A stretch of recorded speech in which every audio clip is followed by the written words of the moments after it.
பாவங்க இந்த ஏழைங்க அநியாயத்துக்கு போய் அவங்க வயித்துல அடிச்சுக்கிட்டு இருக்காங்க. இந்த பாவம்லாம் எங்க போய் முடிய போதோ அப்படிங்கிற மாதிரி ஒருத்தர் ஃபீல் பண்ணி பேசியிருக்கிறாரு. அதுவும் இந்த பாவத்தை செஞ்சவங்க யாருன்னு கேட்டதுக்கு நம்ம மத்திய அரசு தான் அப்படின்னு அவங்க மேல ஒரு குற்றச்சாட்டையும் முன் வச்சிருக்காரு. அப்படி என்னதான் பண்ணுச்சு மத்திய அரசு, ஏன் இவர் இப்படி குமுறிக்கிட்டு இருக்காரு அப்படின்றதெல்லாம் பார்க்கறதுக்கு முன்னாடி இதை குமுறுறவர் யார் அப்படிங்கறத நம்ம பார்க்கணும்ல.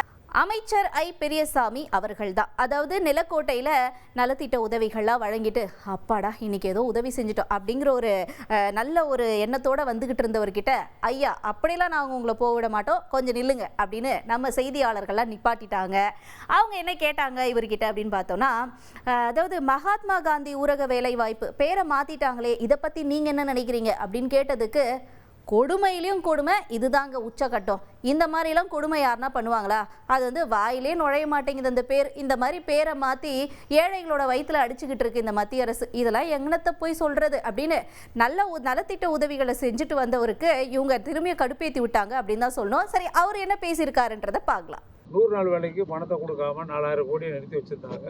எங்களுடைய முதலமைச்சர் அவர்கள் பெரிய போராட்டமே நடத்தி 3000 கோடியை திரும்ப பெற்றார்கள்.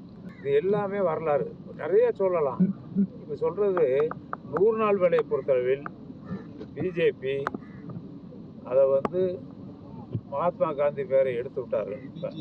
பேருக்கு ஆமாம், பேரை எடுத்துட்டாங்க. நான் அதை சொல்ல விரும்பலையா, வாயில நுழையில. இந்த நாட்டுக்கே சுதந்திரம் வாங்கி கொடுத்த தந்தையின் பேரே இன்றைக்கு எடுத்திருக்கிறார்களே. இது ஏழைகளுக்காக உருவாக்கப்பட்ட திட்டம். இந்தியாவில் இருக்கக்கூடிய 120 கோடி ஏழைகளுக்கு அவங்கெல்லாம் வந்து வேலை இல்லாத நாட்களில் அவங்களுக்கு வந்து சம்பளம் கிடைக்கணும். விவசாய நாள்னு எவ்வளோ இருக்குது மொத்தம் சொல்கிறேன், 120 நாள் கூட வேலை இருக்காது அவங்களுக்கு.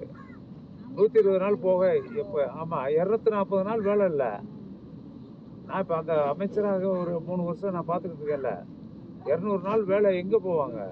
இதோட நம்ம செய்தியாளர்கள் விட்டாங்களா? அடுத்த ஒரு கேள்வியை கேட்டாங்க. என்ன கேட்டாங்க அப்படின்னா, சார் அதாவது ஒருத்தர் வந்து ஆட்சியிலையும் இனிமே வந்து நம்ம பங்கு மட்டும் இல்லை அதிகாரத்துலேயும் பங்கு கேட்கணும் அப்படின்ற மாதிரி பேசியிருக்காரே காங்கிரஸில், அதுக்கு நீங்கள் என்ன சொல்ல விரும்புறீங்க அப்படின்னு கேட்டதுக்கு, ஃபனி பாய்ஸ், அவர் என்ன பேசினாலும் வேலைக்காகாது, ஆல்ரெடி எல்லா முடிவும் இங்கே எடுத்தாச்சு, இனிமே எந்த முடிவு எடுக்கணும்னாலும் நம்ம தலை சொன்னதா, நீங்கள் நினைக்கிற தலை கிடையாது. இவர் வந்து சொல்கிறது நம்ம முதலமைச்சர் ஸ்டாலினை, அவர் என்ன முடிவு பண்ணுறாரோ அதுதான் இனிமே, அதனால யார் என்ன பேசினாலும் வி டோன்ட் கேர் அப்படிங்கிற மாதிரி பேசியிருக்காரு ஐ பெரியசாமி அவர்கள். என்ன பேசியிருக்காருன்றதை பார்த்துடலாம். அது சம்பந்தமாக தெளிவான எங்களுடைய நிலையை சொல்லியிருக்கிறோம். அதே நேரத்தில் திருப்பி நேரத்தை கேட்டாங்க, அவர் தான் சொல்லியிருக்காருல்ல 2 தலைவர்களும் முடிவு செய்வார்கள் என்று சொல்லியிருக்கிறாரு. முடிவு செய்வாங்க, அதெல்லாம் ஒன்றும் இல்லை. அடுத்ததா, ஐயா ஒரு பக்கம் தேர்தல் வந்து பரபரப்பா இருக்கு, இன்னொரு பக்கம் திமுக அமைச்சர்கள் மேல ரெய்டா நடந்துகிட்டு இருக்கு, இது தேர்தல் ஏதாவது பாதிக்குமா அப்படின்னு கேட்டதுக்கு, தலைகீழ நின்று தண்ணி குடிச்சாலும் அதெல்லாம் ஒரு பாதிப்பும் வராது, நாங்க வந்து கூட்டணியில பயங்கர ஸ்ட்ராங்கா இருக்கோம், எங்க கூட்டணி தான் வெல்ல போகுது, இதை யாராலையும் மாற்ற முடியாது. அப்படி என்ன ரெய்டு தானே பண்றீங்க, வேணா என் சொத்தை பூரா எடுத்துக்கோங்க, கொடுத்துட்றேன், அதெல்லாம் நான் யோசிக்கவே மாட்டேன், எல்லாமே வந்து மக்களுக்கு தான் அப்படிங்கிற மாதிரி இப்படி கேட்ட கொஸ்டினை இவர் இப்படி மாற்றி சொல்லிட்டாரு அப்படிங்கிறத யாரும் எதிர்பார்த்துருக்க மாட்டீங்க. இப்போ பாருங்க, எந்த சுரக்கும் ஏற்படாது.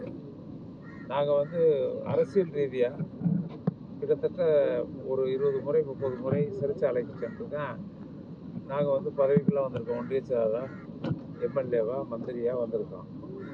எங்களுக்கு வேற ஒன்றும் சொத்து குவிப்பு வழக்கு இருக்க சொத்து, நாங்கள் பதவியில் இருந்த காலத்தில் எவ்வளோ சொத்து இருக்கோ அதை பூரா கூட அவங்க எடுத்துக்கிட்டு நமக்கு ஒன்றும் கவலை இல்லை.